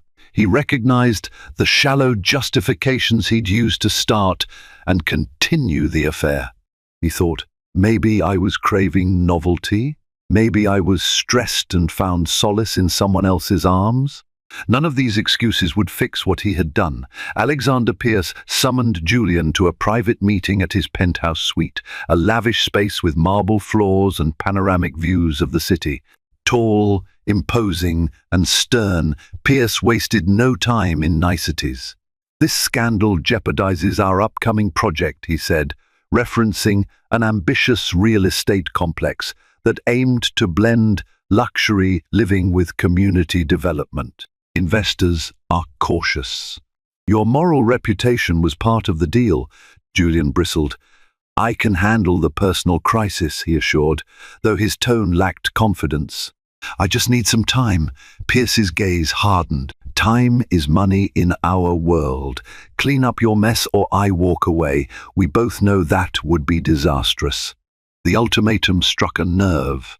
Julian realized that if Pierce withdrew his investment, the ripple effect could topple multiple ventures and cost thousands of jobs. The philanthropic side of him cringed at such a domino effect, but the purely business side recognized the immediate threat to his empire. As if orchestrated by fate, the doorbell rang, and one of Pierce's assistants led Camilla into the suite. She looked pale, visibly shaken. I had to come, she whispered, glancing nervously at Pierce. I can't get in touch with you, Julian. You're always in meetings, and your assistant blocked my calls. Pierce grimaced at her presence, but he allowed the meeting to continue in his luxurious living room. Camilla explained that a tabloid journalist had approached her family, offering a significant sum for exclusive details. She was torn between protecting Julian and herself. The pressure was immense, both financial and emotional. Julian felt trapped. On one hand, continuing any association with Camilla risked further scandal. On the other, cutting her off might provoke her or push her into selling stories for revenge or financial survival. The complicated knots of betrayal were tighter than ever. That night, after a long day of stonewalling the press and placating anxious investors, Julian found himself standing outside Margot's boutique hotel. A cluster of paparazzi lingered by the main entrance. He opted instead for a side door, slipping the doorman a generous tip to let him in. Everything about him screamed exhaustion, dark circles under his eyes, a rigid posture born of tension and guilt. He took the elevator to Serena's floor, ignoring the incredulous stares of a few guests who recognized him. At last, he stood before her suite, uncertain if she'd even open the door. Mustering courage, he knocked quietly. Margot answered, her expression icy. You've got some nerve showing up here, she said. But noticing the slump in Julian's shoulders and the bouquet of soft pink lilies in his hand, Serena's favorite Margot allowed him inside. She gestured for him to wait in the living area. If she wants to talk to you, that's her choice, Margot muttered. She disappeared into the adjacent bedroom. For a few agonizing minutes, Julian stood alone, taking in the discreet, elegant furnishings. There were traces of Serena's presence, her perfume on a side table, a half-finished maternity book on the armchair. Guilt gnawed at him, a constant reminder of how he'd upended their life. Eventually, Serena emerged, wearing a loose-fitting maternity dress. She looked tired, yet her gaze was steeled with resolve. Margot hovered nearby, but Serena lifted a hand, indicating she wanted to talk to Julian alone. Reluctantly, Margot withdrew. An awkward silence filled the room. Julian carefully set the lilies down. "You look, well," he started lamely. Serena merely nodded. "Say what you need to say." "I'm not sure how much longer I can stand to look at you." He took a deep breath. "Serena, I'm sorry," he began. "I know it doesn't fix anything, but I can't stand this, knowing how much I hurt you. I never wanted it to become." He trailed off, struggling to articulate the scope of his remorse. Tears gathered in Serena's eyes, but she refused to let them fall. "You betrayed me. While I'm pregnant. That's a cruelty I never thought you were capable of." She paused, inhaling shakily. "Was it just once, or was it months of sneaking around?" Julian grimaced. It wasn't a one-time mistake. It went on longer than it should have. The confession ripped through the final shreds of hope Serena harbored. A tear rolled down her cheek. "Thank you for your honesty, I guess," she said bitterly. She placed a protective hand over her belly. "Do you have any idea what it's like to feel your child move and wonder if the father even wants us anymore?" A pained expression crossed Julian's face. "I do want you. I do. I never intended to leave you. Camilla was." He rubbed his temples at a loss for words. "I wasn't looking for something else. It happened, but it's over now. You're the one I love, Serena." She laughed, a mirthless sound. "Love? You think an affair is how you express love?" She closed her eyes. "Maybe you're sorry you got caught," she said quietly. "Because this is humiliating not just for you, but for me, for our families." A long pause. He stood helplessly, tears pooling in his own eyes now. "Serena, I'm asking for a chance to make this right. I'm ready to do anything, counseling, therapy, whatever it takes." Her gaze bore into him, torn between fury and heartbreak. "I don't know if it's possible to forgive this," she whispered. "But for the sake of our child, I'm willing to consider hearing you out. Not tonight, though. I'm too angry, too hurt." Julian lowered his head. "I understand. I'll respect your space. But please don't shut me out completely. If not for me, then for the baby." He hesitated a moment, then quietly left, the door closing behind him like a final exclamation point on the pain between them. In the following weeks, Serena struggled to find her footing. Paparazzi continued to hound her, though Margot managed to arrange private transportation whenever she had to step out for doctor's appointments. The stress weighed heavily on her, physically and emotionally. Amid her turmoil, she found unexpected solace in her unborn baby's movements, tiny flutters that reminded her she had a new life to protect. She began writing letters to her child in a small journal, describing her hopes, her fears, and her uncertainty about the future with Julian. Each word served as a form of therapy, helping her process the betrayal. Meanwhile, Julian attempted to extinguish the fires of scandal scorching his business interests. Alexander Pierce had offered him a dangerous ultimatum: rectify the scandal or watch vital investments vanish. The pressure to project an image of stability was immense. His PR strategist, Brenda Calloway, insisted that he appear publicly with Serena, even if just for a charity event, to quell rumors of an imminent divorce. But Serena refused any staged appearances. She agreed only to a private meeting with Pierce to discuss the philanthropic aspects of the real estate project. At that meeting, hosted in a discreet lounge of a five-star hotel, Pierce witnessed firsthand the tension between Julian and Serena. She barely looked at him. Her posture was stiff, as if she were enduring an unpleasant chore rather than cooperating with her husband's business. After the meeting, Serena confronted Pierce alone. "I respect your investments, Mr. Pierce, and I understand you're worried about your money. But I won't be a prop for Julian's image." Pierce, momentarily taken aback by her forthrightness, nodded slowly. He apologized if his business concerns trivialized her personal suffering. He assured her that any project decisions would not overshadow the well-being of the Rothwell family. During this stressful period, Camilla vanished from the public eye, retreating to a family home in upstate New York. Whispers circulated that she was considering a tell-all interview to salvage her tarnished reputation, but so far, nothing materialized. Julian sometimes wondered if she was waiting for a better offer or a moment when she could cause maximum damage. Each day, Julian reached out to Serena, desperate for updates on her health, the baby, or any sign that she might be open to reconciliation. She responded with brief, impersonal texts, mainly regarding medical appointments or essential financial paperwork. It was clear she had no desire for personal dialogue beyond the bare necessities. In the 18th week after the scandal, Serena counted them like the passing of seasons. She felt her baby kick more strongly than ever. A wave of emotion overwhelmed her. She realized she couldn't live the rest of her life in limbo, perpetually avoiding public scrutiny, harboring resentments that might poison her child's upbringing. She decided it was time to make a crucial decision, either attempt to heal with Julian or seek a definitive separation. But the path to either choice was fraught with pitfalls: the unyielding paparazzi, the meddling corporate investors, and a mistress who could re-emerge at any moment to share her side of the story. Destiny had set a stage where love, betrayal, power, and innocence collided. Now, it was time to see how the pieces would be rearranged. On a sunny afternoon, Serena stood on the terrace of Margot's penthouse suite, absorbing the city skyline. She gently caressed her growing belly, pondering the choice she had to make.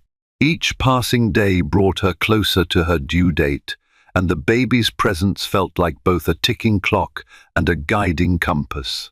She considered the possibility of divorce. Her lawyers had outlined the steps she could take, from prenuptial clauses to custody arrangements. Financially, she wouldn't struggle. Her own inheritance was substantial, and child support from Julian would likely be massive. The bigger question was whether her heart could handle the permanent scar of cutting Julian off. Despite the betrayal, part of her still yearned for the man she once believed he was. That evening, she requested a quiet meeting at her OB/GYN's office, inviting Julian to join her. He arrived on time, wearing a reserved expression. In the examination room, Serena lay back for an ultrasound. Julian stood nearby, silent but watchful. When the image of their baby appeared on the monitor, tears welled in both their eyes. The doctor pointed out the heartbeat, the little limbs, the signs of a healthy pregnancy. For a moment, Serena and Julian locked eyes, sharing the wonder that overshadowed their animosity. Once the appointment ended, the doctor discreetly stepped out, leaving them alone with the ultrasound images. Serena broke the silence. "She's healthy. That's all that matters right now." Julian swallowed hard. "She?" he echoed, eyes softening. Serena nodded, placing the ultrasound prints gently into her purse. "Yes, a girl." Julian's voice wavered. I wish I could be here for every moment. I know I ruined that chance." He paused, inhaling the sterile scent of the medical room. "But if you'd let me, I want to be by your side as much as I can. Not for appearances, not for business. For us, for her." Serena studied his face. She noticed new lines of stress near his eyes, the faint shadow of a beard that suggested he hadn't been sleeping well. "I'm not promising forgiveness. And I'm definitely not promising to forget," she said carefully. "But maybe I'm willing to take small steps. For her sake, if nothing else." Relief flooded Julian's features. "Thank you," he whispered. "Anything you need, financial support, medical bills, nursery preparations, I'm here." Their conversation felt like walking on eggshells, overshadowed by wounds still raw and unhealed. Nevertheless, it was progress. Outside, In the corridor, paparazzi snapped photos as they exited, but this time, Julian shielded Serena from the intrusive flashes, gently ushering her into the elevator. Instead of parting ways, they rode down together, enveloped in a tense hush that also held a glimmer of hope. Back at Margot's penthouse, Serena recounted the experience to her friend. "Seeing the baby on the screen, I felt something shift. Maybe it was the look on his face." Margot, ever protective, frowned slightly. "Just be careful. People can change momentarily under stress. Make sure his remorse is real and lasting." For the next few days, Serena allowed Julian to accompany her to baby-related appointments, pediatrician consultations, Lamez classes, and child safety workshops. Each shared activity was a tentative step toward rebuilding the shattered bridge, even as the memory of his betrayal lurked like a ghost in every corner. By the 8th month of her pregnancy, Serena managed to carve out a semblance of peace. She decided to move back into the Rothwell mansion, albeit in a separate wing from Julian's. The estate boasted expansive gardens and a personal security staff that could fend off the press. Margot supported the move reluctantly, but she understood Serena's need for space and privacy to prepare for childbirth. Julian greeted Serena at the entrance, overshadowed by the gilded arches of their opulent home. He carried her bag silently, a mixture of anticipation and guilt etched on his face. Their arrangement was clear. She wasn't returning as his doting wife. She was returning for the child's well-being. That line was drawn firmly. Despite the tension, they found small moments to reconnect. Over breakfast, Julian would inquire about her cravings: blueberry waffles, decaf cappuccinos, and arrange for them to be prepared. At night, he'd check in on her, offering a gentle goodnight, never crossing into her private suite without invitation. In parallel, Julian sought therapy for himself, recognizing the need to confront the reasons behind his affair. He also convinced Serena to join couples counseling, ensuring that if they were to remain in each other's orbits, they would at least do so with professional guidance. The sessions were painful, forcing them to dissect vulnerabilities and regrets. But they persevered, fueled by the impending arrival of their daughter. Meanwhile, the media slowly shifted its focus. A new scandal involving a Hollywood actress overshadowed the Rothwell affair, granting them some reprieve. Camilla stayed out of the spotlight, rumored to be traveling abroad. Whether she was truly gone or simply lying low, no one knew. But her absence allowed Serena and Julian the breathing room they desperately needed. As the due date approached, Serena woke one night to a sharp contraction. Pain shot through her midsection, and she clutched the bed sheets. She tried to steady her breath, recalling the Lamez exercises. Another contraction hit, sharper than before. She reached for her phone and, without hesitation, dialed Julian. Within minutes, he was in her suite, wide-eyed and half-dressed in pajama pants and a t-shirt. "Hospital," she gasped. "Now." He sprang into action, helping her downstairs, instructing the staff to bring the car around. The drive was a blur of speeding lights and anxious whispers of reassurance. Upon arrival at the hospital, Serena was whisked into a private maternity suite. Julian held her hand through the worst of the labor pains, whispering repeated apologies between words of encouragement. Hours later, a tiny cry echoed in the room. The nurse placed a baby girl, wriggling and pink, into Serena's arms. Tears of relief, joy, and heartbreak poured from Serena's eyes. Julian gazed at their daughter, overwhelmed by a sense of awe and responsibility. She was perfect. A new life untainted by scandal or bitterness, a symbol of hope and a reminder of every consequence leading up to this moment. They named her Aurélie Rothwell, a name Serena had chosen for its French roots, meaning golden. In that hospital room, a fragile truce was forged between husband and wife. Their child was the golden thread that could stitch together a future, though the path ahead would be uncertain, marked by both possibility and the lingering shadows of what had been lost. The days following Aurélie's birth were a swirl of midnight feedings, soft lullabies, and cautious steps around unspoken resentments. In the warm glow of the nursery, painted in a gentle cream palette, Serena found herself smiling at life's tiny miracles, the way Aurélie's fingers clasped hers, the soft cooing that replaced the hush of heartbreak. Julien, for his part, was hands-on, changing diapers, preparing bottles, and marveling at his daughter's every facial expression. Counseling sessions continued. If anything, the arrival of Aurélie heightened the stakes. Each session forced them to confront the question, could they rebuild trust for the sake of their family? Or would the memories of betrayal forever stand as an impenetrable wall? The therapist pushed them to communicate openly, to share anxieties and regrets. Slowly, they unearthed the root causes: Julien's fear of stagnation, Serena's unvoiced insecurities, and a spiraling set of poor decisions that led to the affair. Serena still couldn't ignore the pang of pain whenever she recalled the night at Les Serines, but day by day she saw small shifts in Julien. He turned down night calls, refusing to leave home after 7 p.m. unless absolutely critical. He publicly rebuked gossip magazines that tried to profit off Aurélie's pictures. He even established a new charitable fund in Aurélie's name, focusing on maternal and child health clinics worldwide. Some called it a PR move, but Serena saw sincerity behind the gesture.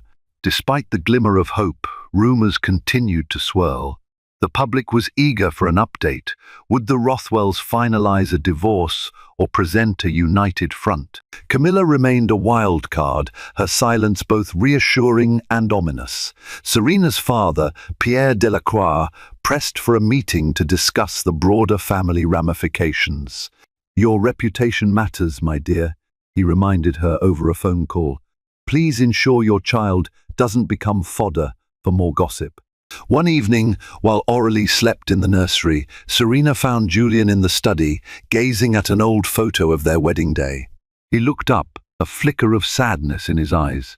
"We were so happy," he murmured. "I ruined that." Serena stood beside him, arms folded.